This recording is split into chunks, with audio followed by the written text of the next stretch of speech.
সর সর সর, আমি একটু ভিডিও করছি তারা এখানে। হ্যাঁ দেন, রেডি, লম্বা করে দেবেন। হ্যাঁ ঠিক আছে, ভিডিও স্টার্ট, টাইম হচ্ছে। আচ্ছা, এই খুশি কন্যা হলো আরও খুশি কন্যা হলো এটা আইডি, এই যে দেখেন ফ্রেন্ডস লেখা আছে। আর যদি এটা পেজ হইতো তাহলে ফলোয়িং লেখা থাকতো। হ্যাঁ, এখানে যেহেতু এটা আইডি আপনার, ঠিক আছে, আমার বাংলাদেশ নারী উদ্যোক্তা ফোরামের সাথে আপনি আসছেন।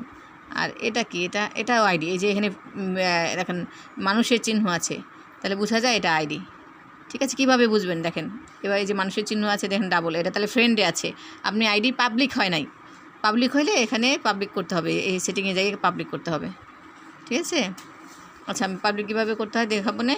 আর হলো আপনার এখন আইডিতে যদি খুশি কন্যা যান, লিঙ্কে যাই আমরা, ওই হয়ে গেছি, এই যে এটা টিপ দিলে কি আসে, খুশি কন্যা আসে।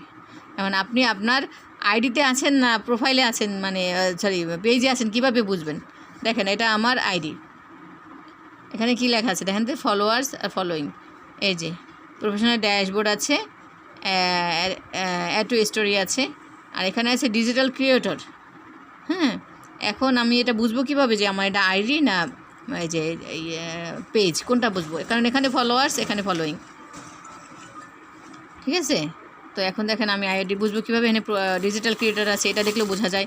আর একটা বোঝা যায় যখন এই যে পাবলিক ডিটেলসে দেখি, ঠিক আছে, কী আছে দেখেন তো ক্রিয়েটর, এখানে এই যে দেখেন আমার এতগুলি, আরও তারাও প্রোফাইল পরে ডিজিটাল ক্রিয়েটর লেখা থাকে। আর এই যে সবগুলো আমার পেজ, এই সবগুলো আমার পেজ, তার মানে এটা আমার আইডিতে এই পেজগুলো শো করে।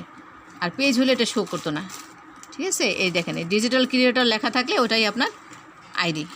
ঠিক আছে, আর যদি পেজ হয়, এখন আমি মনে করেন পেজে যাই, এটা আমার আইডি না, এখানে আমি পেজে যাই, পেজে যাব কিভাবে বলেন, এই যে আইডিতে গেলাম, এই যে এখানে আসবে চিহ্ন দেই, এটার ভিতরে টিপ দিলে কী আসে, এই যেটা রাউন্ড চিহ্ন আছে না, এখানে একটা রাউন্ড চিহ্ন, এখানে রাউন্ড চিহ্ন, এটার মধ্যে কী আছে আর এটার মধ্যে কী আছে, এটা হলো এখন আছে আইডিতে, তার মানে এখন আমি পেজে যাব, পেজে ক্লিক দিই,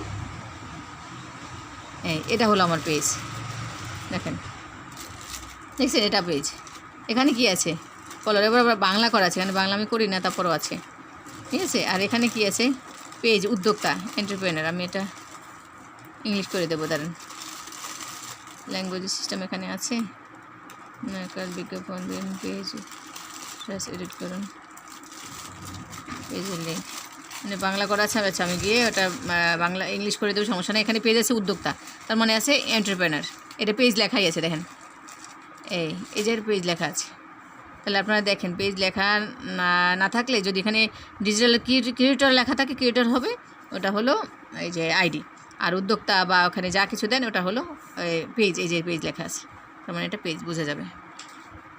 ঠিক আছে, বুঝতে পারছেন, এই যে পেজ, এই পেজটি পরিচালনা করার লোকজন, এই সবগুলো এই যে আছে পেজ বারবার আসে, যেহেতু বাংলা আছে আপনারা ভালো বুঝবেন। ঠিক আছে, তাহলে পেজ কোনটা চ্যানেল কোনটা কীভাবে বুঝবেন, এই যে তিনটা দাগ, এই তিনটা দাগে ফোটা দিয়ে মানে হাতে ক্লিক দিবেন, দেওয়ার পরে বেটা দেখেন, আচ্ছা এই গোলটার চিহ্নটা টিপ দেবেন, আর এটা টিপ দেবেন, যদি এটাই থাকেন এটাই যেতে পারবেন, আবার এটা থাকলে এটাই যেতে পারবেন, এই জন্য এই জায়গাটা টিপ দিলে হবে, আবার এই যেটা চিহ্ন এটার মধ্যে টিপ দিলেও দেখতে পারবেন। দেখছেন এগুলো সব আমার পেজ, তার মানে আইডি কোনটা, আমার আইডি এটা, কারণ আমি চিনি আমার আইডি লোগো কোনটা। ঠিক আছে, সবাইকে শেখাতে গিয়ে আমরা অনেক পেজ বানাইতেছি, কারণ তো গতকাল পেজ একটা বানাই ফেলছি। ঠিক আছে, এরকম। তো এখন দেখেন বোঝা যাচ্ছে এই জায়গাটা কি আছে, এই যে গোল চিহ্নটা খেয়াল করবেন, এনে টিপ দেবেন যদি দুইটা থাকে, আর যদি কারো কিছুই না আসে তাহলে বুঝতে হবে আপনার শুধু আইডি আছে পেজ নেই। ঠিক আছে, এখানে কোনো চিহ্ন না থাকলে বুঝবেন আর শুধু আইডি আছে পেজ নেই। তো এখন রাখি, বুঝলে বুঝেন, আর না হলে না বুঝলে বলেন, আমি আবার বুঝিয়ে দেবো।